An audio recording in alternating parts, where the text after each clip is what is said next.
Okay. Kum Lenin Ablat Gemara. We are up to the Lion Lamed Dalid Amid Aleph. So we're last couple of missions, and the next mission is going to be all the calculations how you calculate what a Tom has to pay for the nezek that he does. He pays half the value. So we are up to the two dots. So the Mishnah talked about if an animal has one value and the nezek has another value, but the carcass has zero value, and the damage that was done was $100 worth, or where the Tom owes $100 worth, the victim has a right to just seize the animal for the mazik. Okay, we're up to the Gemara and the Lamed Daled Amud Aleph, about 6 lines on the top of the page. Tana Rabbanan, our Rabbanan learned. Shoyd Shava Masayim. You have a cow that's worth $200. Shenogach Shoyd Shava Masayim. That gored an animal equal value. The Chavo by Chamishim Zuz. And the damage that he did was the value of only 50 zuz, a quarter of the animal. The Shavach, and then what happened was, after the damage, the animal itself increased in value. Now this animal is worth more than what it was worth at the time of the damage, and the animal actually, and it turned out that the victim lost nothing. The nizik didn't have any loss because the animal is worth now more than what it was at the time of the damage. It was worth $200 before, and now it's worth $400 because the market values, no, market value. The market value went up. So what happens in this case there? So the victim will time that back. So the mazik says, "I'm not paying you anything. You show me your loss." And the nizik will time you, no. If he wouldn't have gored my animal is worth $800 now. But because it's damaged property, even though the values have gone up, it's now a used car rather than a brand new car. He says, "She'll molly his equal if you wouldn't have damaged it. We're worth $800. So you still have to pay for the damage that you did."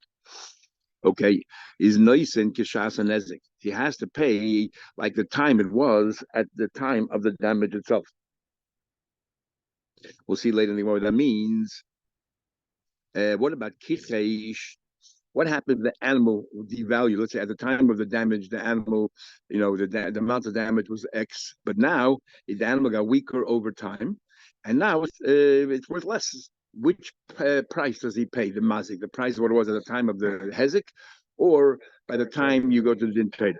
Kichesh, if it devalued, is kishas hamod. And we'll see more later. This is as we're talking about. It got weaker as a result of the damage that you did. So therefore, it's as if you're continuing to damage, and you have to pay like the time of what is at the bezin at the time when you go to bezin.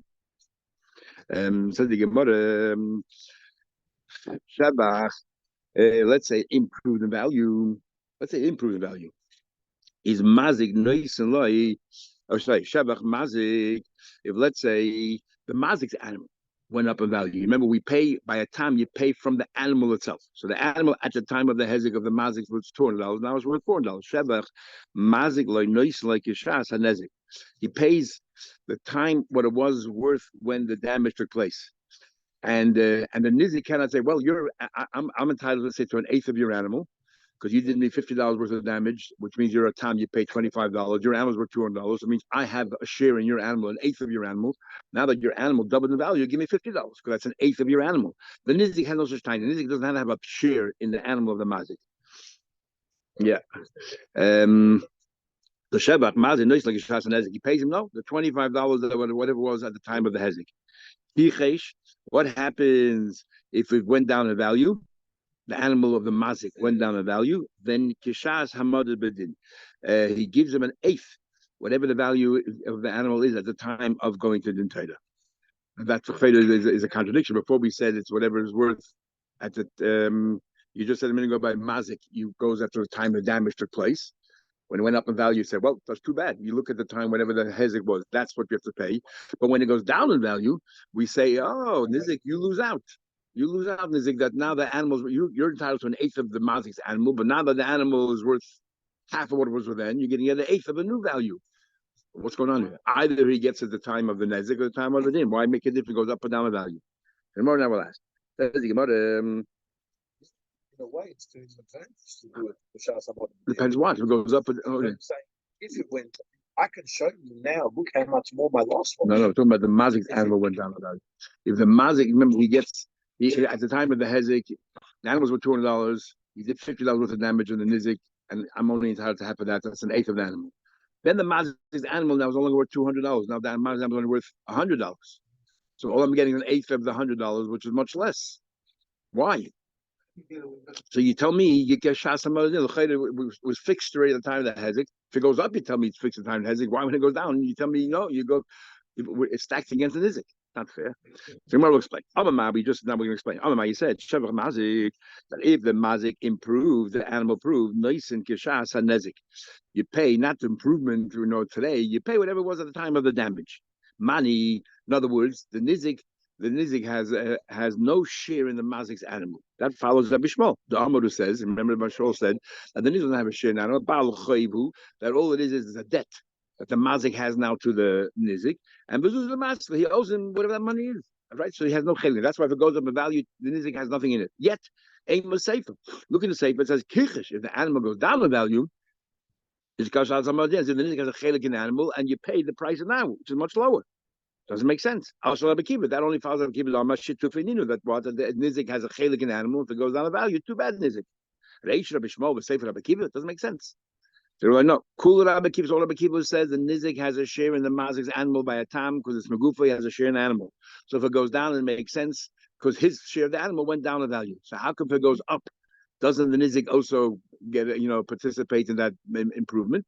We're talking about with the mazik fattened the animal, cost the money, fed the animal properly. So why should the nizik get it's not a natural improvement, market forces. It was the mazik who invested in the animal, and that's why the nizik has no share in it. So the Gemara, you tell me that when it says over here it improved the values because the mazik improved it. So tell me, look at the first part of the thing. It says, Shabach, the animal improved. So like the nizik's animal went up to $400. The mazik says the nizik, I didn't, what do you call it? I didn't cause you a loss, but the animal's worth more now than what it was at the time. And the nizik says, no, if it wouldn't have been for your goring, it would be worth $800. If the nizik is the one who made it worth more money, why would you even think the mazik has a taina? What's the mazik taina? You invested money, you animated worth more, so I didn't cause you damage. What do you mean? The nizik invested money. That's why it's more. Why even bavorin this taina? If the nizik is the one invested money, you got to tell me the mazik doesn't have a taina. And it wouldn't be for the mission. What would I thought? The mazik can say, well, you invested money, it's better now. Why should I pay you? No. A papa is a reisha. The first part of the mission is talking about covers all bases, whether the owner, the nizik, invested money in the animal or whether it happened by itself.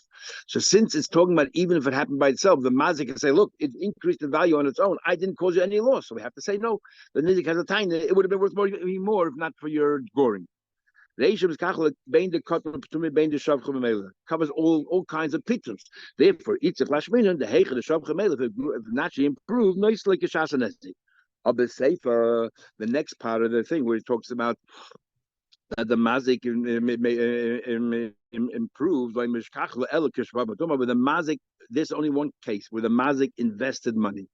And because the mazik invested money, even according to Rabbi Akiva, where he says the nizik generally has a share in the animal, but not with the mazik invested money. And that's why the animal's worth more money. So anyway, fine. You said, but if it's devalued, then you look at the new valuation, even though it's lower. Sorry. And if the nevela, the carcass, is now worth less than before, then the mazik has to supplement that and pay the extra. Why we said before that the mazik, fixes the time, the value, everything value is fixed at the time of the hezek. Why, when it comes to kichish, if the carcass is worth less, and therefore the damage, or whatever it is, not the carcass, the animal is weaker and weaker and weaker, and now the damage is greater and greater, the mazik has to pay according to the time of you went to the dinner. Why? You cause because he overworked the animal. You're weakening the animal. I should pay you this, the pay for the extra. Yeah, your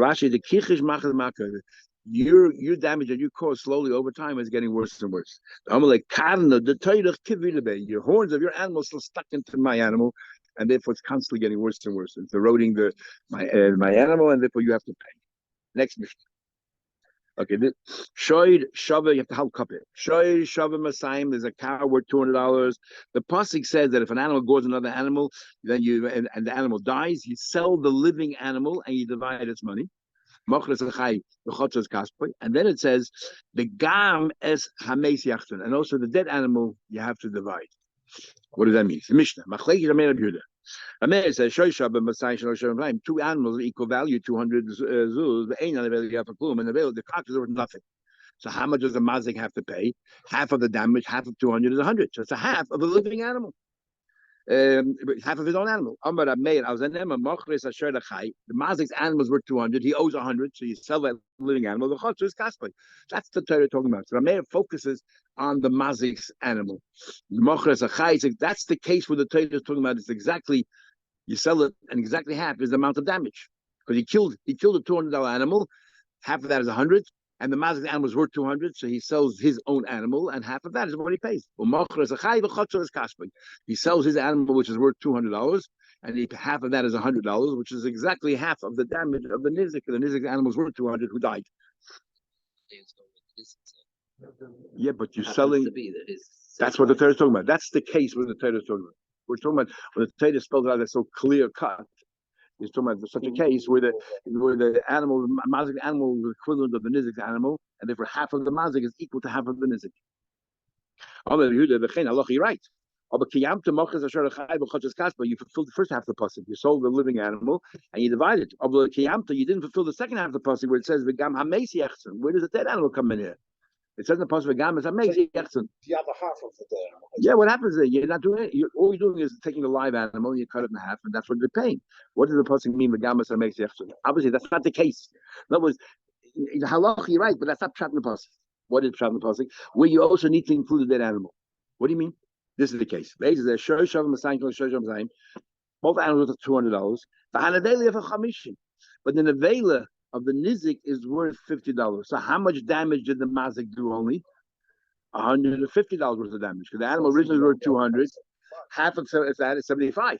But he's going to be paying 100. Why? Because you then take the carcass, which is worth 50, and he pays half of that, which is 25. So therefore, 75 and 25 is 100. So he still gets to 100, but we divided that living animal and we divided the dead animal. We divided both. So the mazik ends up taking half of the live animal, half of the live animal, half of the dead animal. This is only no, but we're just trying to give what the examples that they're talking about here. What pasuk they're talking about. Here we're giving the pasuk that they're talking about, where we also can include the dead animal in the cheshbon. So the live animal, the damage he did in the animal was 150, and then you take the carcass, the mace, and we also take out 50 and divide that into 25 and 25. So that's how you get to 100. And so the pile. The cheshbon is the same. It's 125. You still pay. You still pay the $100. You're still paying the $100, but at least we divided both animals. Yeah.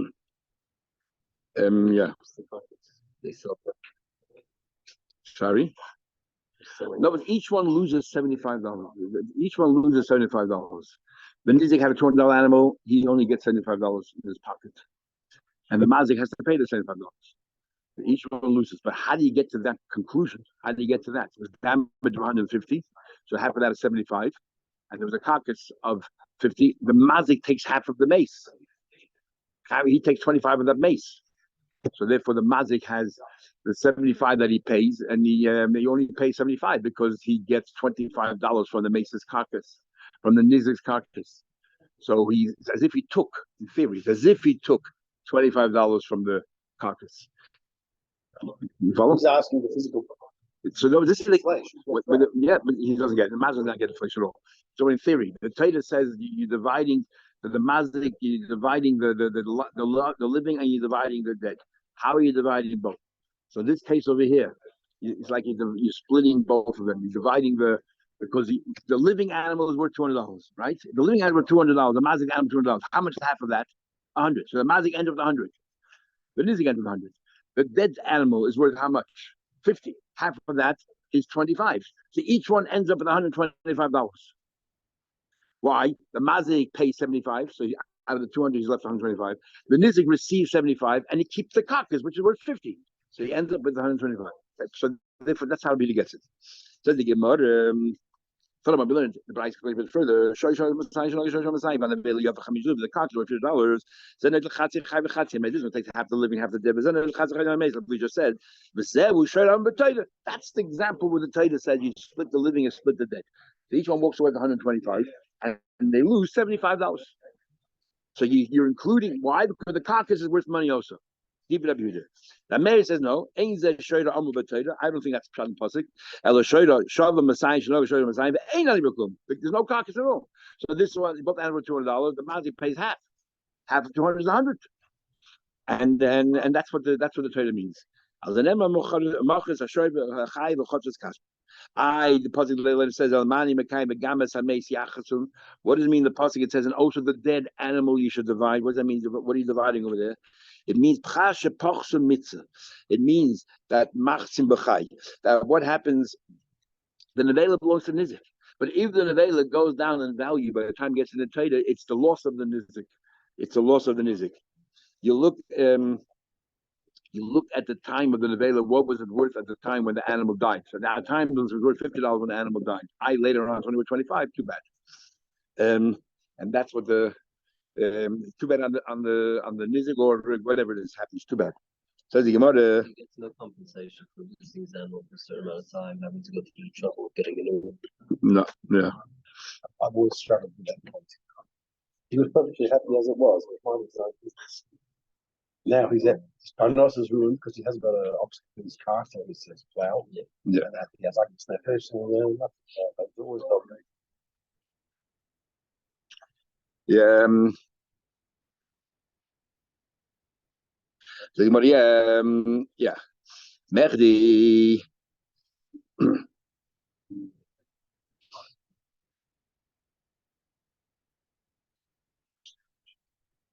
Okay. So one second. So no, we're on. No. So if it devalued, the mazik has to pay half of the valuation. The mazik has to pay half of the pras, half of the loss of that carcass. So that's what it means that you divide, that you estimate the value of the dead. The fact is, in the case in halacha, there's no difference. They both end up paying the same amount. Each one, he pays only $75 because the carcass is worth 50. What's the chiluk? How do you get to that amount? How do you get to the amount? Whether he pays half. At the end of the day, they're getting exactly the same amount. He loses $75. If the damage is 150, he pays half of that, which is $75. How do I get to that cheshbon? Whether you just look at the living animal, you look at the living and the dead. My benai Amar Rabbi said the chilik is pchas devela. What happens if the value of the carcass is devalued? So according to that's according to that mayor, the nizik has no chelik. The mazik has nothing to do with the mace, right? According to that mayor, the focus don't have a living animal. The mazik has no share in the mace. So the mace was worth $50 at the time of the hezek, and by the time he got to the $25, don't do the mazik. It's a nizik's problem. But according to Yehuda, the Taita says you also have to look at the mace. So therefore, if you value it, it's the mazik that has to wear it. Abai says he came, but a very odd thing. That Yehuda. But you're saying that if it devalued, the mazik has to pay more money. The tam chama muad. By muad, we'll learn forward that you that hamesi aloi. That if the carcass goes down, the value is too bad on it. By muad, we work out how much the carcass is worth at the time of the death, and that's part payment to the nizik, and then you supplement that. But by a time you're telling me, according to you, if it devalues, the mazik has to compensate for that devaluation. How can a tam be paying more than a muad? Yeah, we find later on in the most oddest thing, which we'll learn later. Yehuda says, Tam, if you have a normal shmira and the tam breaks through the fence and causes damage, you're chayiv.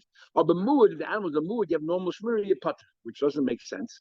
But we see that a muad, it can be a tam can be stricter than a muad. So Yehuda maybe the shitase. No, there's two Amoraim who argue what's pshat Yehuda, but we can say according to Yehuda, lenient shmira. Why they see the Christ and the psukim? When it comes to tashlumin, who heard of it?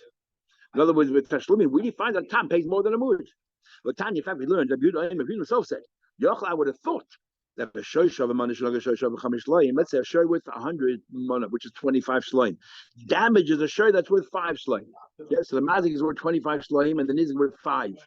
And Manaveli of a seller, and the carcass is worth 1, which means you did damage of 4 slime, and your animal is worth 25. So if you take the pasuk literally, which is you divide the living animal and the dead animal, come to the nizik, made a fortune here. Nizik will get half of the 25 slime from the mazik, which is 12 and a half slime, which is triple almost the value of his animal, or the damage. That's what you would think. The Amma, you would say sense. Lama Yitzilahachmalav. Generally, more restricted than a tam.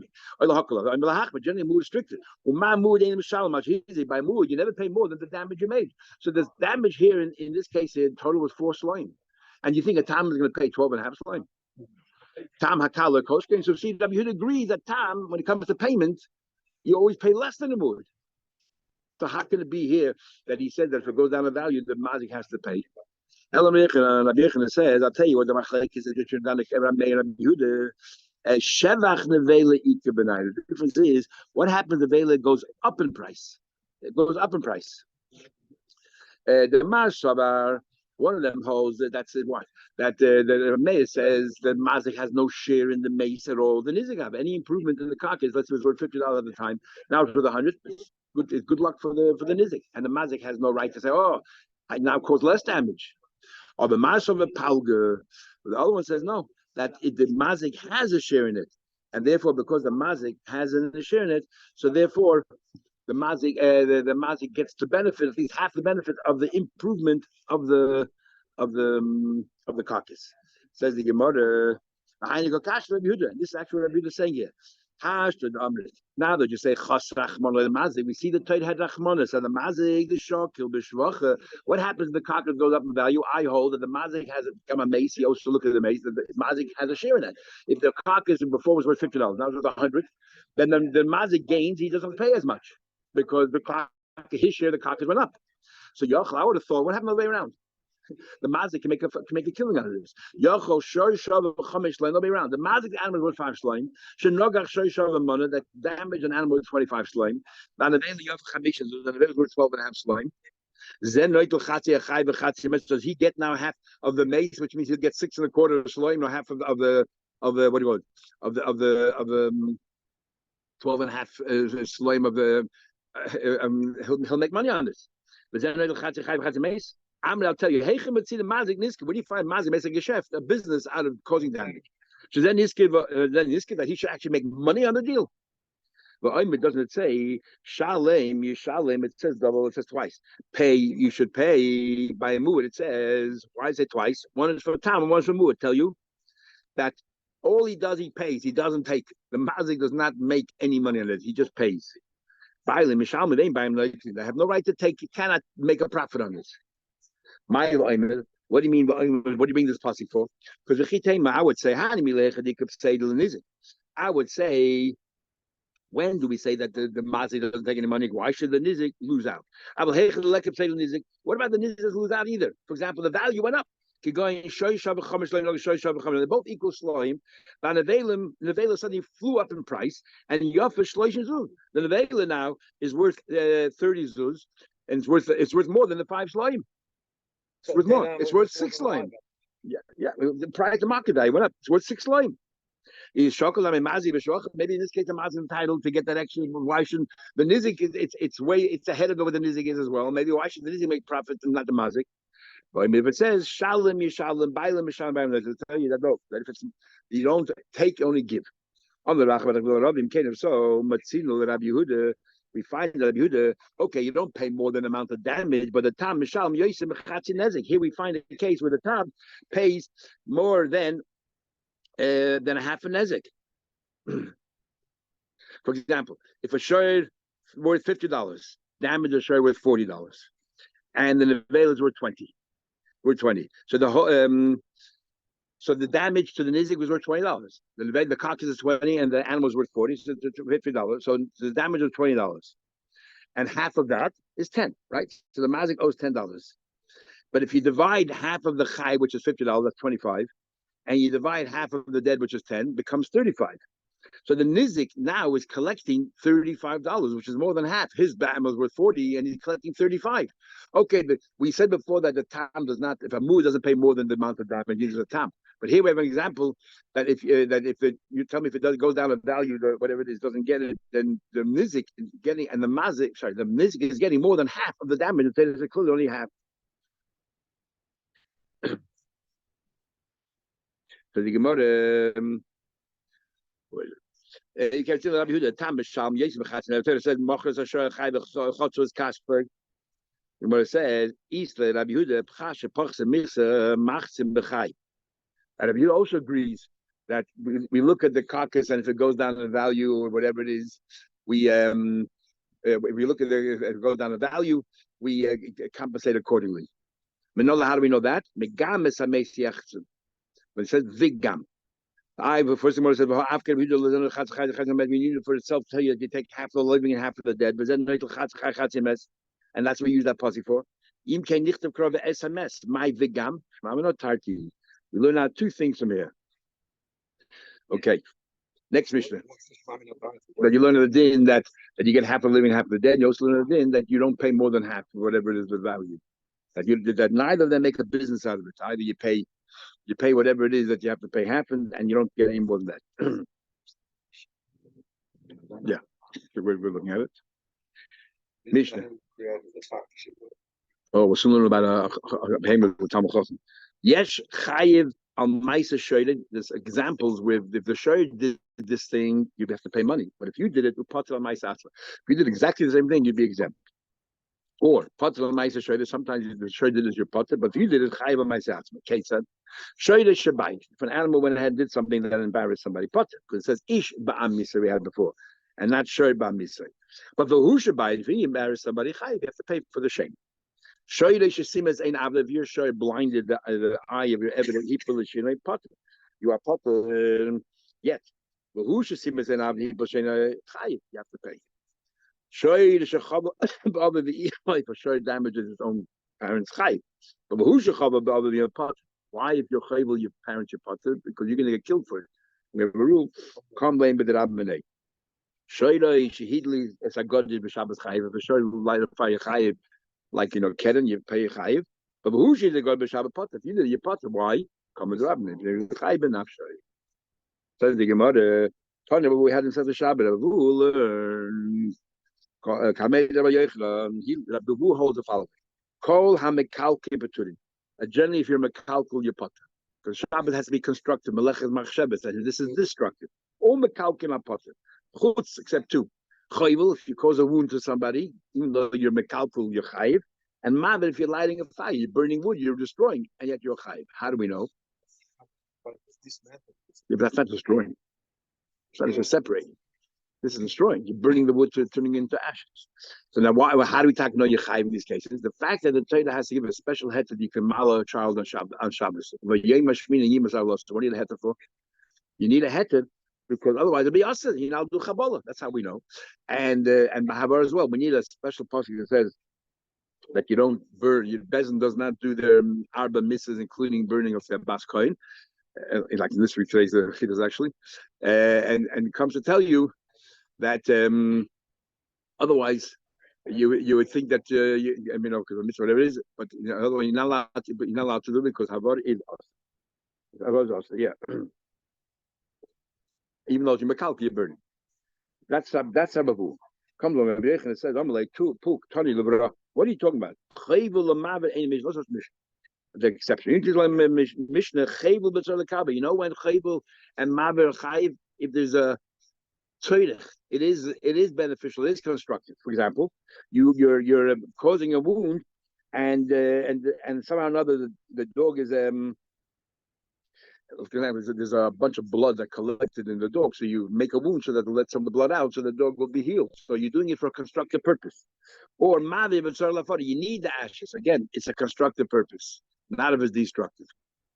And the Taisa shit here is that even though it's not a fully constructive purpose, like normally when we say it has to be, but for these two malachas, we're a bit more lenient. It's enough of a constructive purpose to say that you're a chayiv on Shabbos. It's malach and machshavos. Okay, now so we're going to ask a question on this from our Mishnah right here. It says here, the animal go ahead and burn on Shabbos chayiv, but the who should go b'Shabbat potter. And in other words, we're comparing the same case by an animal versus a person. Now, an animal, when they light a fire, it has any intention to do anything constructive? Not at all. And yet we're saying that a person will be potter. Vices made that even if it's not intentionally constructive, even though it makes mekalkul, you're chayiv, but item avu. So the Gemara, who shehid the god b'Shabbat potter? Tony, who do me the shayda? He's like a shayda. Ma shayda like a boiler. Shayda doesn't need the fire. Avu nami like a boiler. He also needs a fire. He doesn't have to do it. He's just being a mekalkul, and yet you're chayiv. Kasher Rabbi Yechanan. Uktani Potter. He'll be killed on Shabbos. So who told you we're comparing Adam to Shoy? We're comparing Shoy to Adam. Just like an Adam is only Chayiv when he had a mind. A Shoy also is Chayiv, even though by Shoy makes no difference he had a mind or not. But the starting point is an Adam. And an Adam's Chayiv is only when he did it for a constructive purpose. Loi, Shoy to do me today. When is he Chayiv for Shabbos? Only if he did it for a constructive reason. Av Shoy to Kabbalah. So Shoy also, it makes no difference by Shoy, but that's what we're talking about Shoy. So give me an example where Shoy needs the fire. A Shoy is smart. Look at Rashi. Shoy Chacham. In case you didn't, I'm not sure what Rashi has over here, but the Shoy is a Chacham. Animals are shy to fucking. But there's a Rambam in the book that talks about animals are shy to emotions. In the midst of Shluch Kain, the Rambam talks about, the Ramban brings the Rambam that they have emotions. He had a bite on his back, and he wants to make a fire. He will roll in the ashes, and the fire will burn whatever it is that and the animals are chacham know how to do that. So how do we know that the animal that he has intention or whatever? How do we know? That the Mishnah has to tell you that even though the master would have been chayiv in this case, the master would have been part of the animal is chayiv. So in other words, a normal person, a master, if we don't know why you lit a fire, we would say you're not chayiv on Shabbos if we pay the money. So how do we know that the animal, we're talking about a similar case to a man, that the animal is doing it specifically for a constructive purpose, and the man, if he did it specifically for a constructive purpose, would be part of the common rabbinate. But the animal is chayiv. How do we know? The Gemara says, the Kali could receive memuchash after he lit the fire. He would lie down in the fire, so we know exactly what his intention is. So are there such smart animals? Was it Inya? Who told you there was this cow? The Havi made a papa in the house of a papa. The Havi kivin lechinche, his teeth. He had toothaches. What did he do? He went in, or he took the lid off the beer. The shasa shikli, he drank the alcohol. The itzin, he was cured. So obviously, this animal, our animals that know exactly what they need to do to cure themselves. So now we know that beer is a good antidote. Yeah, he was a beer maker. Papa's a beer maker. Every time it's a problem, drink beer. Yeah, because you make more money out of it. He produces exactly. Okay, we'll stop over here tomorrow, Mitzvah.